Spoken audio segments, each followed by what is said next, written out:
name is Tony Barbera. I'm with Barbco Incorporated.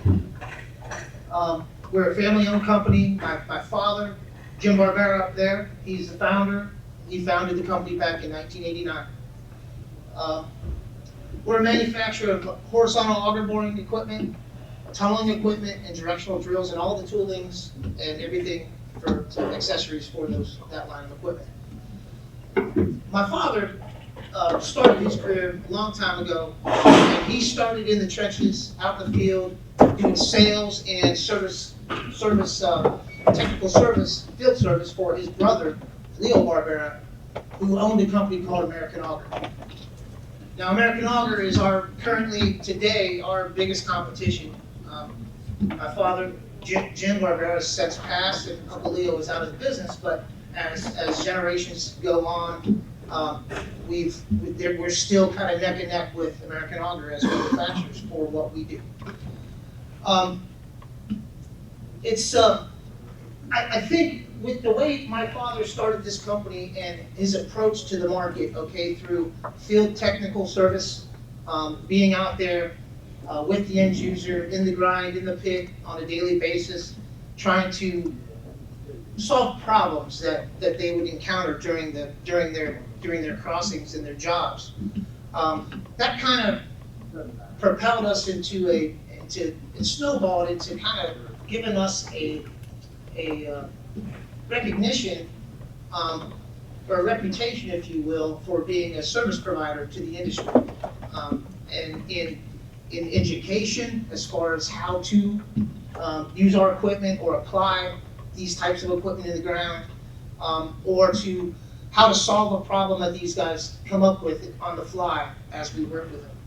So that's kind of why I'm here today, because we want to spread that out and we look at you professionals and see how that maybe we could give you a sampling of what we could do, what we offer, and maybe this would be solutions for possible problems you encounter while you guys go through your work and try to mitigate risks and whatnot as you look at these crossings.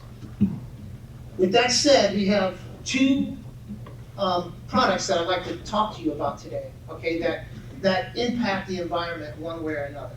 Okay, the first one is the FlexBore tool. This FlexBore is an environmentally safe trenchless method and tooling package. It's not a machine. It's more of a basically takes the same characteristics of horizontal directional drilling, removes the drilling fluid, and uses air as a substitute, and therefore creates an anti-frack out system.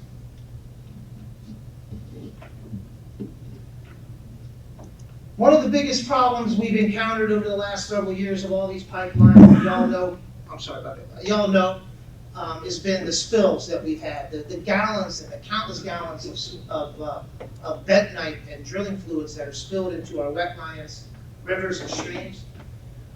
It's just caused a tremendous amount of problems all the way around, and people trying to work around having that problem, from cleanup to remediation and just the impact it causes on the environment, those spills. So the problem here that the FlexBore can solve is it can be a solution to these frack out problems that we're having when traditional HDD crossings are being applied to the ground. I'm going to take you through a little bit of how this works, okay? Because it's very simple, okay? And this is basically a cutting head here, all right? As it's going through the ground. It could be an HDD cutting head, and it's drilling through the ground from the right side of the screen to the left, okay?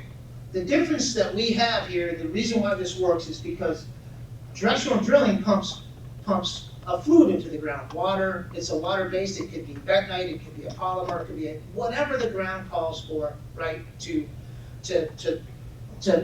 pump it into the ground, and as the tool cuts the ground, it creates a slurry, and it creates a flowable slurry, and they keep pumping more in, and it eventually flows out the way that the hole's buried, hopefully, okay? But little fissures in the ground above the borehole, and fractures in the ground can release those fluids from that borehole to the surface and then, contaminate whatever is up there, streams, wetlands, whatever it is. And so this tool, instead of the fluid going around it and flowing out the back, basically the tool itself gobbles up the ground, okay? And then once it's inside the center of the tool, air is injected through the pilot that we're running, and it blows those cuttings out the back through the drive casing that's rotating the cutting head, as opposed to in the open borehole. Therefore, casing the cuttings and reducing the risk for inadvertent returns. This is a picture of the front of the cutting head here, and so you can see these strategic jets that you see there. You can see the air when we mix a little bit of water in it. We can do this dry. We can do this with a little bit of water. But as the ground as that tool is forcing itself through the ground, ground's trying to pack in there. Those jetters are blowing it into the center of that barrel to where a big main jet is in there and drives it out the back. This next slide, it really kind of paints a better picture here. So you have a maxi rig out back behind there running a big, large diameter pipe to turn this tool. And here, previously, they put a 900, 1,000 foot pipe in the ground, pilot in the ground to the exit side. So they got an air compressor set up on the exit side, pumping air through that pilot back to the face of the tool that you see in the ground. And then as it goes to the ground, the cuttings go through that pipe and come out the back of the machine, which the next slide will show you. But if you were doing an HEV crossing, right there in that pit that would just be full of fluid, and those would be your returns coming out. Hopefully, if you lose those returns, then they're going somewhere. They're going somewhere in the ground, and not likely to be a good scenario. So here, all the cuttings are cased in the drive casing. The cuttings then follow that drive casing all the way back to the machine where there's a diverter on the front, that green piece on the top of that Kelly up there where that drill head is. All the cuttings are kind of basically diverted out of that, out of the drive casing into the hose, and they could be stockpiled in a containment box. Okay, they don't have to be put into a pit and then have that water go to a reclaimer and shaked out. It goes right into a box, and then they can get rid of it. If it's hazardous waste or whatever, they can quickly get rid of it, put a new box in there, and deal with that another way. So I'm going to, after this slide, we're going to show you a quick video of the flex tool and how it all comes together, and you'll get a better idea of this. But this quick segment I'm giving you on flex tool, what it's all about is stopping the spills. So I'm going to say even a previously bored hole that had frac outs, if a flex tool came through there on a casing phase where there was a big, large pool of mud or whatever it is fracked out in the ground, as that tool would come back through that pilot hole, it would literally suck up everything in there and divert it out through that cased process. So here's a video, and then I want to talk to you about one other product.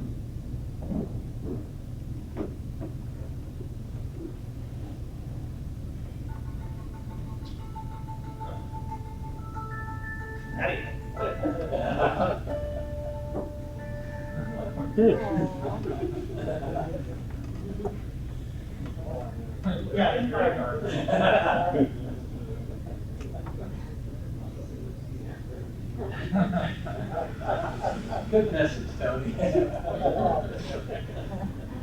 Refreshment drill is used to install the product on a bent radius. With this traditional installation, there are often problems related to environmental disruptions caused from the drilling process. The inadvertent release of drilling fluid has become the biggest threat to traditional directional drilling methods, as countless gallons enter our wetlands, waterways, and backyards, resulting in major cleanups, fines, and shutdowns. The use of the flex-bore method is a proven resolution to inadvertent returns that are associated with horizontal directional drilling. because the flex bore system utilizes casing to carry the cuttings and provides the least path of resistance. Inadvertent return concerns are eliminated.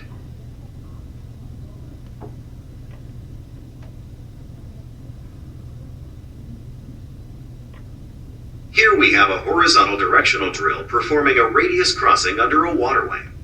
The pilot's established and the flex bore push reaming process has been chosen. The air compressor and water pump, if needed, is set up on the exit side of the crossing.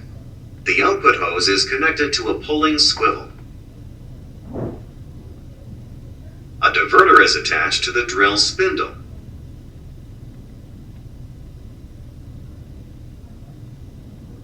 The flex tool is attached to the pilot string, and threaded drive casings are connected.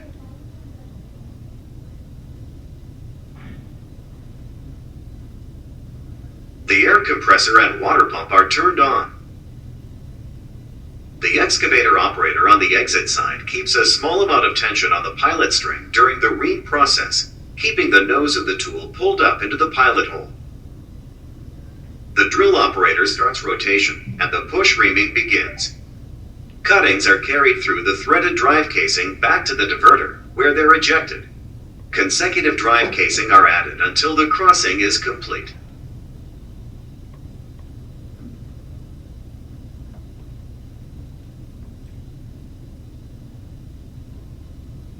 For more information on the FlexBore system or other products, call Barbco at 800-448-8934. Okay, so that, like I said, it's very simple.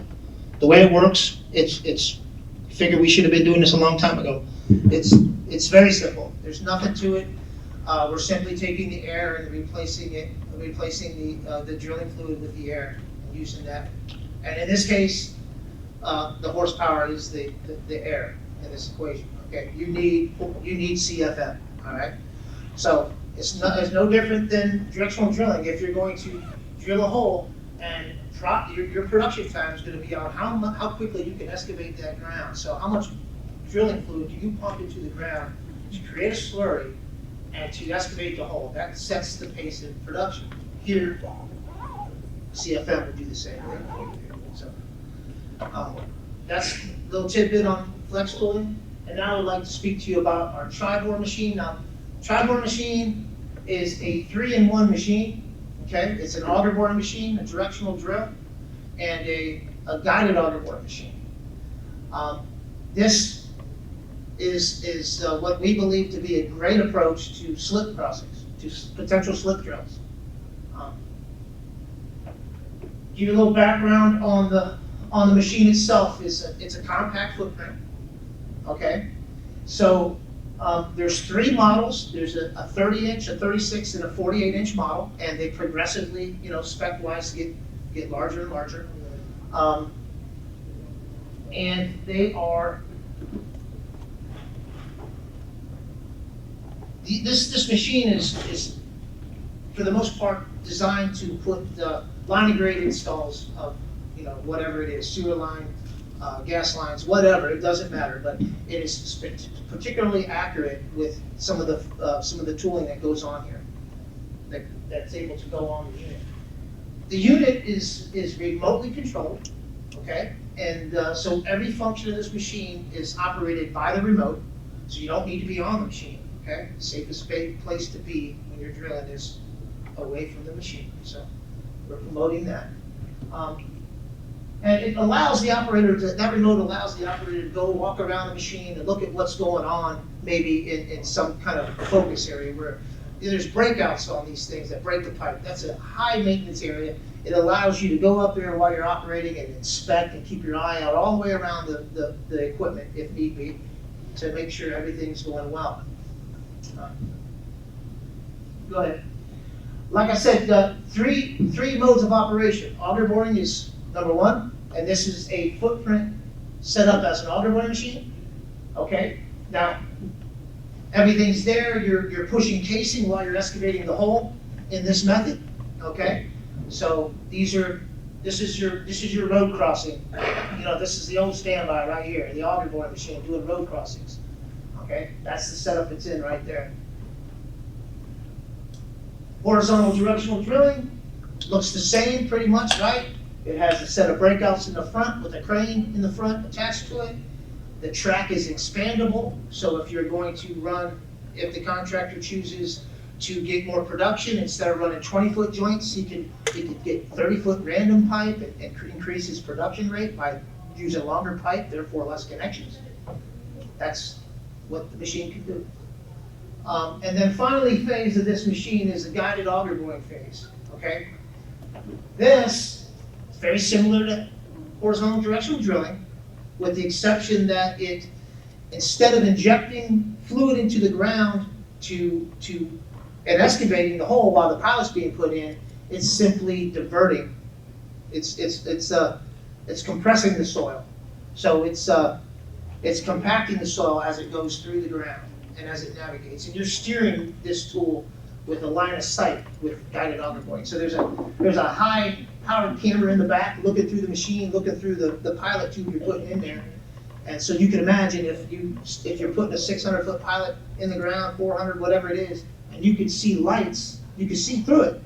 Well, then it's straighter than anything out there. I mean, that's the best you can hope for what we're doing. Okay, and what I mean by what we're doing, this is the trenchless industry. That's what the equipment we're building is for trenchless. And so I believe, go ahead, change the slide, please. I've already done this once, okay, more than once, but right here is a setup for what a potential slip crossing might look like with the tri-board. This is shown the machine setup in there. It's a 36-inch tri-board setup in there, and I think that's up to 60% right there. I feel comfortable up to 60% grade, up or down, drilling with this machine. I've been currently, not too long ago, we just done a 47.4% uphill bore. Same footprint, same thing as you're looking at here. So from a slip mitigation, trying to reduce the risk here when you're drilling slips, the tri-bore machine can go on those angles and do these bores. Now, how you set this pit up is extremely important, right? So you have to have sheet piling in the front that goes up above to make sure that, and it's got to be rated to handle the weight of the ground if it should come down. And you have to have a concrete pad that sets the elevation of your center line of your machine, and it has to be a substantial concrete pad and backstop for whatever the ground may throw at you, because you don't know what you're necessarily drilling in. In these parts of the country, it ain't all the same. And you're gonna hit rock somewhere, and you better be able to hold that machine. Okay, next. So the big thing about it when it comes to drilling slips with the tri-bore machine, number one, this can be done because it doesn't have an engine on board. Okay, it's an umbilical machine. It's a hydraulic or a hydrostatic unit. So there's a power pack that sits out off to the side. So since the engine's not in there, that's what greatly affects the angle that you can drill in, because engines can't feed, the oil and the oil won't feed the engine properly at some angle. I think it's like maybe 18%. After 18%, an auger boring machine is not going to be an option. So, but because it has the 3 modes of operation, it is extremely versatile in the hole. As I said, you get out there 100 feet and you're trying to put this crossing in and your ground condition changes, this machine will be able to be converted to an auger boring machine. It can flip to a directional drill on the fly, right there in the pit, and that opens its tooling selection up to anything on the market. So, if you're drilling a slip, you might not want to pump a bunch of fluid, up that hill and create a worse problem. You might go to a guided boring, pilot, so that you're not pumping fluid in there. So the point is, the machine is capable of drilling. We've already done 2. I did one at 24% downhill, one at 47% plus uphill. The tri-bore is a great solution for slip crossings. The biggest thing that we have to keep in mind, everybody, is safety. And safety in a pit when you're working when you're working in that environment on a slope like that, in a pit like that, you know, and you're used to doing this all the time flat, it changes everything.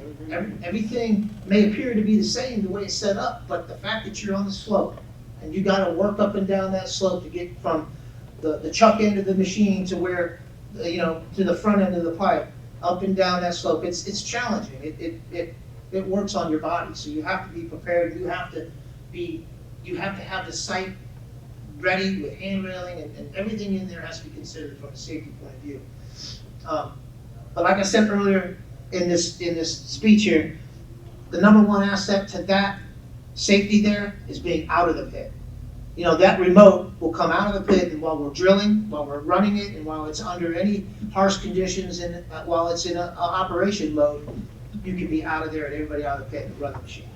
So I hope y'all look at this equipment, and if you have any other questions, I'll be happy to answer any questions you have. And then before I leave you, I want to bring you attention to the Louisiana Tech Auger Boring School. Okay, this is a Barbco's affiliated with that. My father, you've seen on the screen there, was he's been given an honor.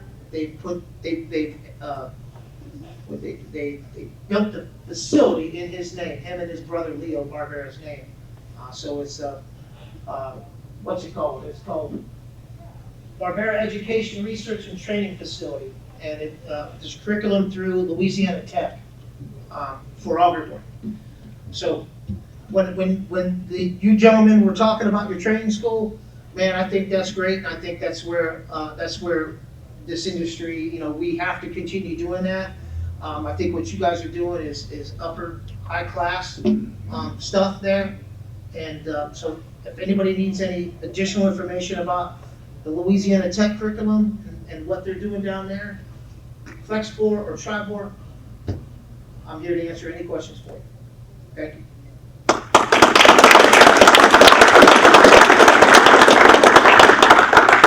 Any questions for Tony? That's the flex bore process, so it's like a two-pass process. So what's the method of getting that, your initial, what'd you call it, pilot bore in place? Well, any method currently on the market today, which is a big problem, okay? Because if you're gonna get a frac out, a large emphasis on the pilot is where you're gonna get a frac out. However, if you get a frac out, then it's not likely to improve during the reaming phase. It's going to get worse. So to answer your question directly, you know, the methods in piloting through a HDD or a guided auger boring machine, whether it be a mud motor, air hammer, a non-fluid displacement system, those are the ways you get your pilot. Okay. So it's conventional, but Yep. the second process is the difference. Second process is where we're going to be able to protect the environment from the frac out position there. So this market, there is people, manufacturers right now working on methods to get pilots in at a low annular pressure, okay? So that to reduce the risk of frac outs. Things like air motors as opposed to mud motors, right? Or a combination between air hammers and mud motors. Now it's a hammer that rotates and it's firing. And so those things are in development now, and a lot of different companies coming at it from a different angle. So I hope that, and I'm sure as we go forward here, there'll be a lot better solutions for the pilots than we have today.